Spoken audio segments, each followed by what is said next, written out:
Hey guys, this is Mikael Dark Tranquillity, and you're watching Search and Destroy.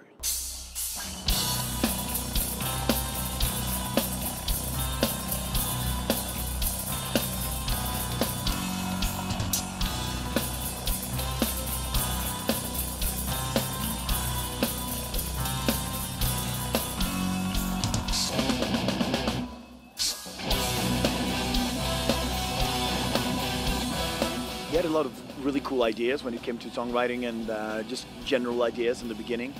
I guess then he became more comfortable after a while, so he started writing some stuff, you know. So the song Dream Oblivion, for instance, is mostly his work. So it was really cool to have, like, you know, fresh new blood in the band and something different, you know.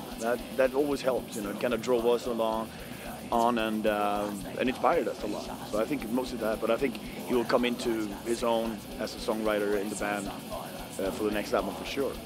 But this was a really amazing start of that. There is a void between our hands, a drown the sound of night. When arrow lays, we learn great darkness for every sun cut hard. It's the easiest thing in the world, you know. Like, this is, since we grew up doing this together, you know, the four of us, it quickly became such a, you know, like just the most natural thing in the world, because we were kind of 14 when we started the band, you know. Those are kind of formative years and whatever, you know, where we just felt like this is what we wanted to keep doing for the rest of our lives. So it hasn't been hard at all. Wow, and loneliness, you resist your feelings rush. Give it the tree with all the noise. Wow, well, this world within a world. There are certainly connections, but I feel that we tried hard to make this kind of like a different album, as something that would kind of mark a new start for the band. You know, since we celebrated 20 years last year, we wanted this album to be like the first album of the next 20 years. So it's a darker album. It's a more serious one, and we just treated it very differently. And I think that's for me the main difference. But of course there are similarities, you know, and kind of themes that keep coming back. But in my mind, it's just it's the darkest and most intense and serious album we've done.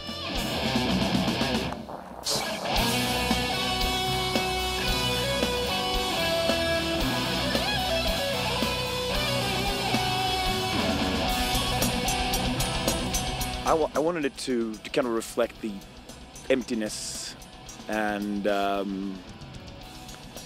so I toyed around a couple of ideas and did some sketches and sent out to a lot of artists, because Nicholas decided that he wanted to focus on the writing this time around, so he left me in charge to kind of do that part. And eventually I found this guy in Germany, Stefan, who just had amazing ideas, just simple but really stark and very kind of honest, you know, and it just fitted perfectly. So we worked on it for a long time, but I think it turned out really, really well. Now it waits for you and me, shadow and blood.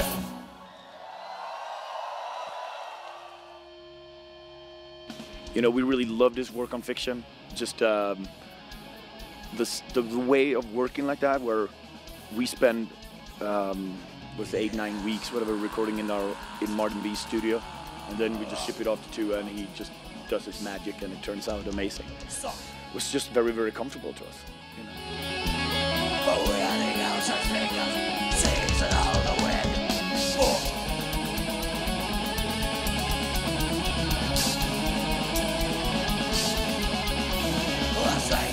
I'm very proud of that, and I think it feels amazing. It's hard to be objective about it though, because I mean it's just something that we've been doing, and it's hard to kind of take a step back and realize what's going on. But I guess I'm most proud of the fact that we never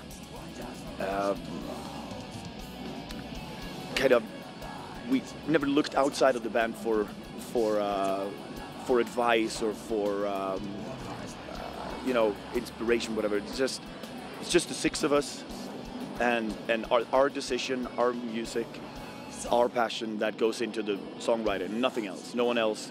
There are no outside influences, you know, except for the music we love and all that. But it's not like the record company tells us what to do, or fans tell us what to do, or we feel like, oh, we should perhaps make something more commercial, whatever. It's like, that never comes into our mind. It's just a matter of making the best possible music that the six of us can be 100% satisfied with.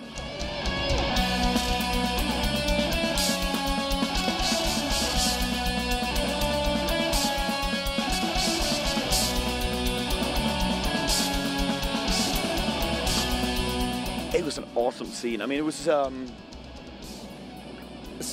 cool sense of community, you know. A lot of bands, you know, and everybody kind of sharing the experience of being unique in a way, because no one was playing death metal around our area. We felt like death metal was still such a new genre, you know, no one knew about it, like in the mainstream whatever, or the media. So we kind of felt cool, you know. We were our little gang of friends who were all in different bands, and we hung out, you know, drank beer together and partied together and did shows together, you know. So it was like a really cool community vibe, and that's what I remember the most. From an earthly distance, and I challenge the universe. It's the choice between heaven and hell. Oh. It should be, right? But we haven't even begun talking about, like, thinking about it yet, because now we're gonna be touring for a year for this album, and probably more than that, and then after that we'll, you know, come home, relax a little bit, and start thinking about what the next step should be. But we don't really plan that far ahead.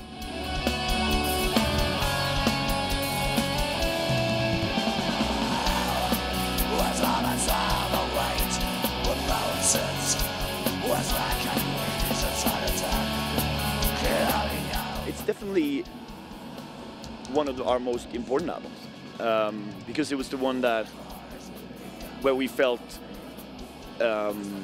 real for the first time. We felt like we had found our sound. It was the first kind of properly produced album.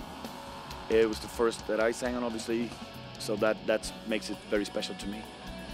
And it opened up a lot of doors, so it's definitely very special. I feel that we've done better things after that, but of course it always has a very special place.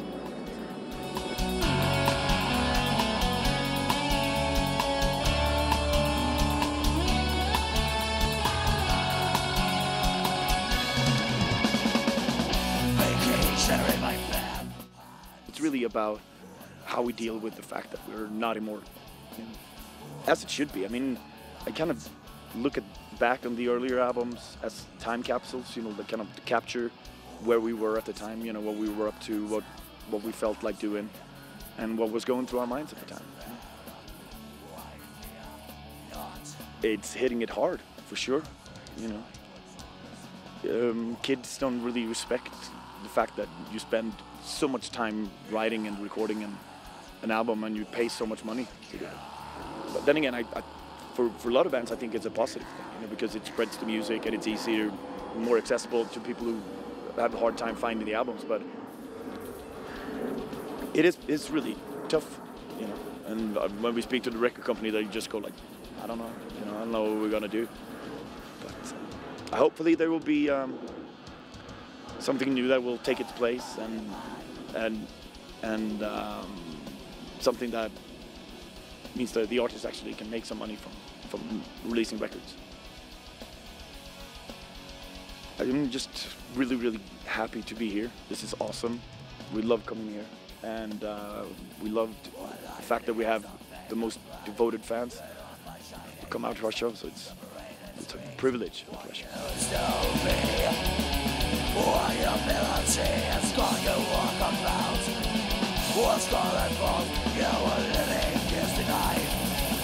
I see your movement and take a position. I need us all away.